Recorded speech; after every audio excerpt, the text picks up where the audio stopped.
بسم الله الرحمن الرحيم. Assalamu alaikum, welcome to Quranic Arabic webinars. This lesson is a lesson about basic English grammar. Okay, so the first thing, why are we going to look at basic English grammar? Okay, so in order to understand grammar in another language, you have to know your own language's grammar. And most people, especially who are native English speaking, at sort of older ages, we've all forgotten our grammar. So we're going to go through all the basics of English grammar in this lesson. Now, do we need a high level of grammar? Not really at this level, where we're just trying to learn elementary Arabic grammar. And we're just going to do a few simple examples. And in this lesson, we're going to cover all of the basic grammar that you're going to need for this elementary level of Arabic grammar.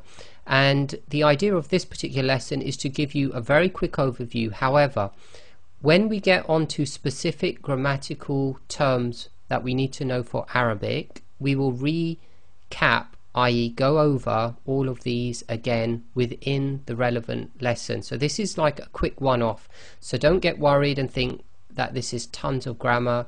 It's too much to take in. The idea here is to give you an idea, an overall idea of basic grammar, rather than for you to try and memorize this or learn it. So absolute basics then.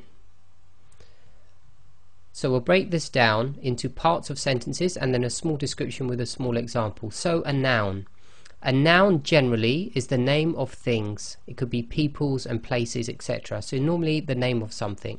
Example, I am going to the mosque. The mosque or mosque is a name of something physical. So that's a noun.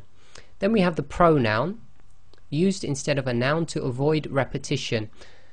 Hamza went to the mosque and he prayed. So instead of saying Hamza went to the mosque and Hamza prayed, we substitute Hamza's name with a pronoun called he. A proper noun is a type of noun, the actual names of peoples and places. So Hamza lived in Mecca. So both Hamza and Mecca are proper nouns. Prepositions relate one thing to another in a sentence, and it's normally related across space and time. I am going to the mosque. So to is a preposition. Articles, so there's two articles normally in English, the indefinite article and the definite article. Indefinite articles are normally like a or an. A book, so we're saying it's an indefinite book, i.e. we're not talking about a definite book. So a is called the indefinite article. Then we have definite article. In English it's the word the, so the book makes a book, changes it into the book, so we're talking about a definite or a specific book. So the is the definite article. Conjunctions join words or sentences together. The boy and the girl, so the word and is a conjunction. Interjection, a short word showing emotion or feeling, like oh boy, so you're calling out but it's showing a lot of emotions.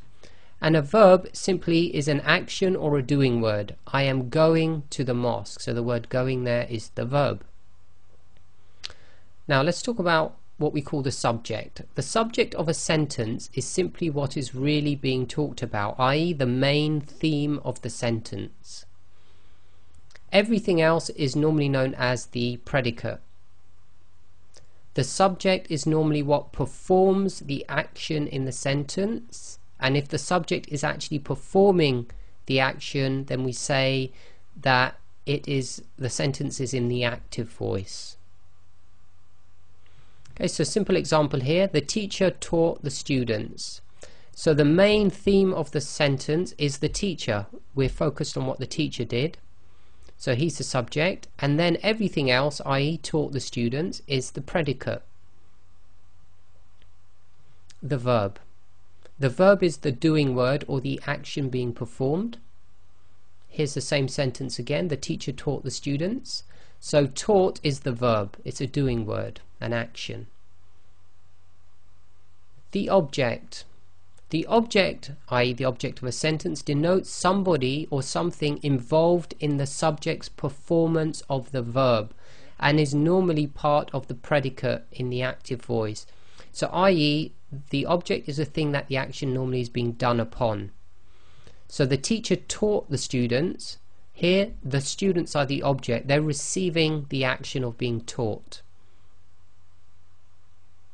And the object here is within the predicate.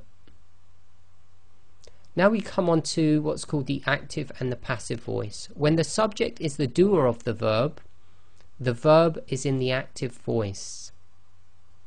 When the subject is the receiver of the action, the verb is said to be in the passive voice. So some examples here will help explain this. Here we have the cat ate the mouse. So this is the active voice. The cat is the subject and is the actor of the verb, i.e. doing the verb. The mouse is the object of the sentence, and the verb ate is in the active voice. Then we're going to swap this around.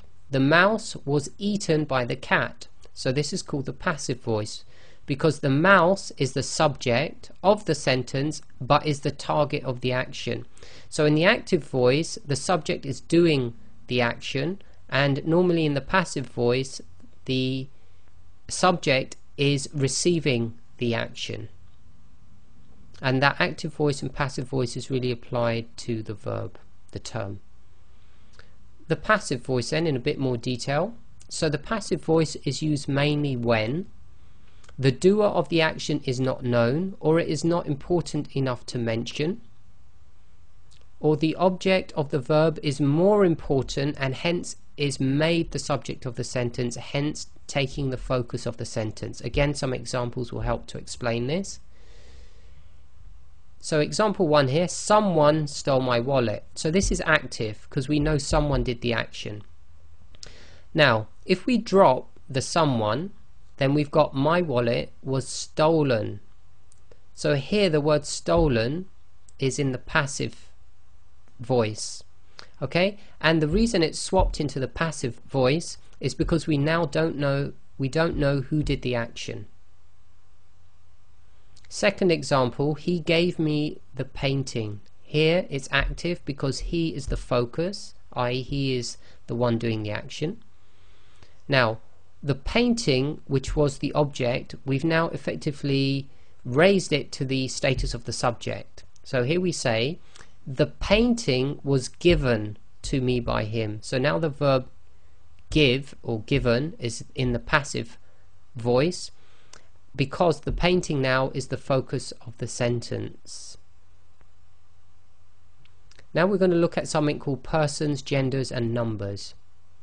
So a gender, most people know, is male or female, and a number in grammar is the number of people being talked about. So you've got a single person, and in Arabic we have a dual term, which means exactly two people, and then we have plural, which is more than two people. In English you don't have the dual, you only have single and plural. So if we're talking then in what we call the first person, so we need to know what these persons are all about. First